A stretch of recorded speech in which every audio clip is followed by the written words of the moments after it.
The only thing necessary for evil to succeed is for good men to do nothing. It's important that people wake up to what is going on. It's time that we read the Constitution.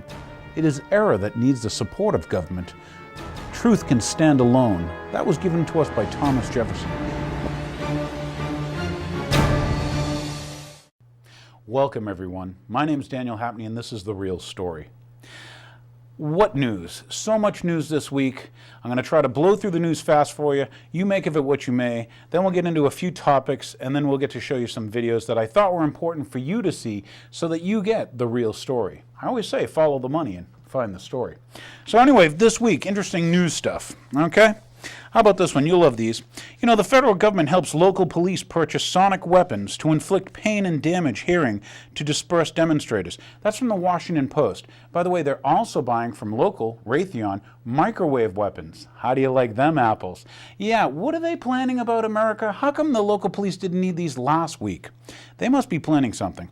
Anyway, U.S. auto sales take a nosedive after Cash for Clunkers program expires. Gee. Guess that bailout didn't work. So your grandchildren have to pay taxes for what?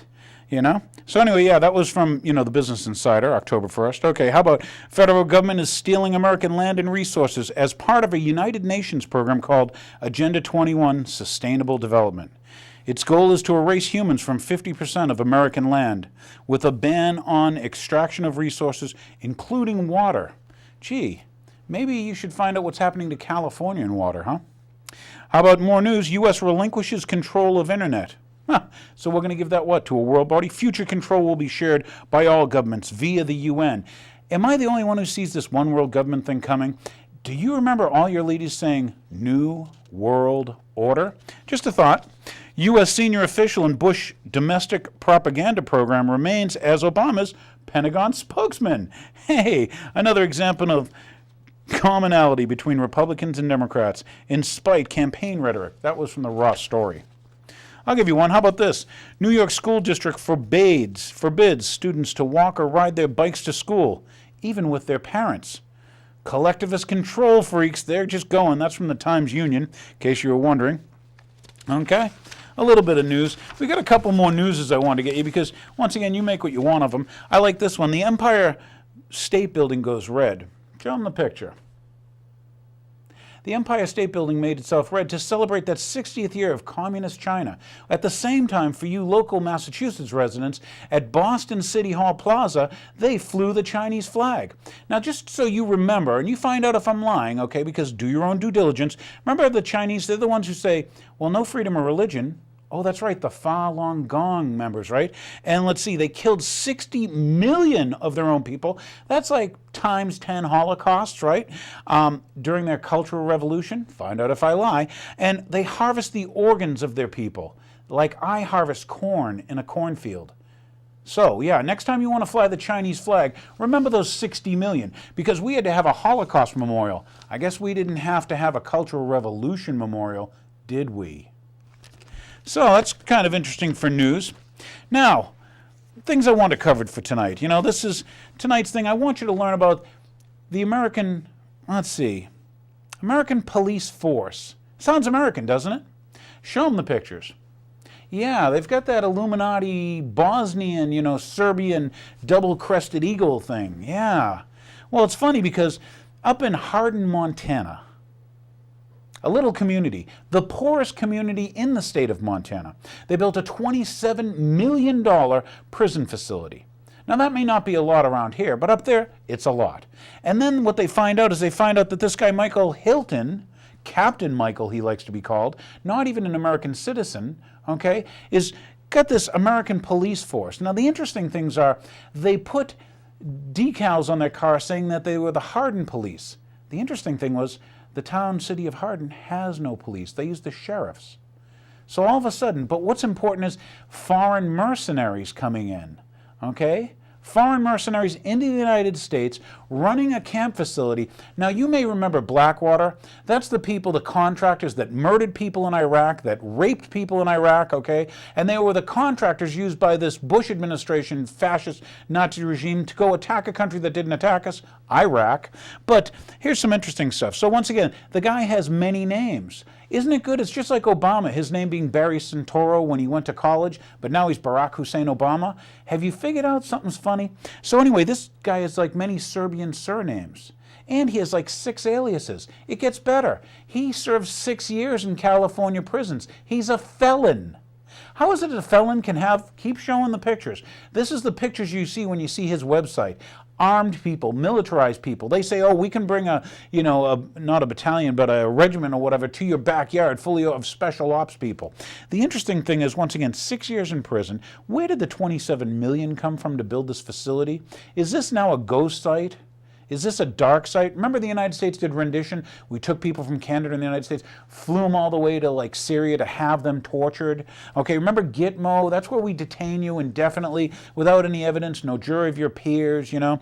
It gets funny because, you know, this goes back, maybe we can find that clip that has Obama saying, I want a national security force as well-funded, as large, as big as our military. We cannot continue to rely only on our military in order to achieve the national security objectives that we've set.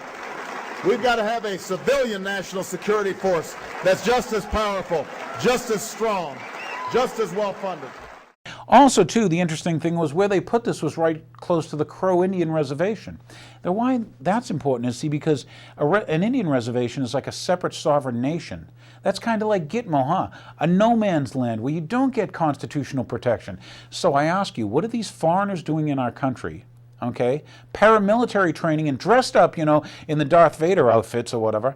What are they doing? How is it that they bypass Montana law that requires you have so much space for a cell and to occupy, you know, to keep people, incarcerated? How is all this going down in America? How are foreigners getting control of private prisons in America? And then why do they have ties to Blackwater? How is it that they have these, you know, Blackwater is so bad that they had to change their name, kind of like Dynacorp, kind of like Diebold. Remember, they did the voting machines. How did you get those rigged elections? Have you been paying attention? Do you ever pay attention? So anyway, here's my thoughts and stuff, and that is this Michael Hilton, who's a convicted felon, served 6 years, okay, he's been a crook for a good part of his life, okay, isn't even American. He's allowed to have military personnel, paramilitary personnel, do paramilitary training. Meanwhile, they come into the city of Hardin, and then they put Hardin police stuff on their cars.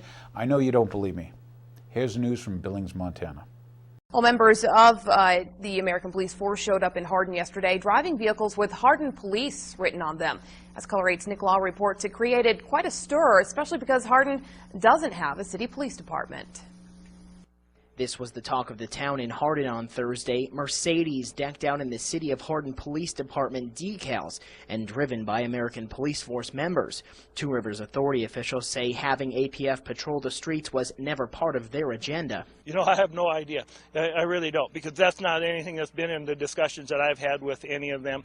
As it stands now, the Bighorn County Sheriff's Department is contracted to patrol the city, and APF has no jurisdiction. If that was changed, Peterson claims it would have to go through the city council. As for the jail contract with APF, both sides are yet to agree on a deal, as bondholders rejected it again on Thursday morning. No, it's a complicated issue. There's a lot of tax laws that they're working through, and we're just hoping now. We thought we were going to get it by Tuesday night. We're hoping now we can get it by Friday night. And Two Rivers Authority officials say the contract only deals with the detention facility and the training center. There's no mention of a homeless shelter, animal shelter, or any other services for the area. Well, you know, that was never in the contract to begin with. I think it was just kind of on a wish list of what Captain Michael wanted to do here. American Police Force officials plan on staying in the Hardin area for the next month. And that was Color 8's Nick Law reporting. The exact details of the contract talks between Two Rivers Authority and American Police Force remain under wraps. So you thought I was kidding, huh? Just some interesting thoughts. Now you've seen, gee, we can occupy a town, and where do they choose? They choose the poorest neighborhoods. Why? Because they're in the most need of money. But anyway, we'll roll from that, okay? And here's a little bit of extra information, okay? And some extra images so you understand this American police force. They're not American. They're not a police force. That's impersonating a law enforcement officer. That in itself is against the law. But to have these criminals, and once again, who let these people in? How is it that they can get away with this? And this prison was built more than like 2 years ago. Who did this planning? Montana didn't have a need for a prison. Look at all the places that don't have, overcrowding. But in the middle of nowhere, Montana, we build a big facility, and now we're making training facilities. Does this remind you of anything? Since when did we have, this is like the Nazi game of we're going to have what? Private paramilitary running around the United States?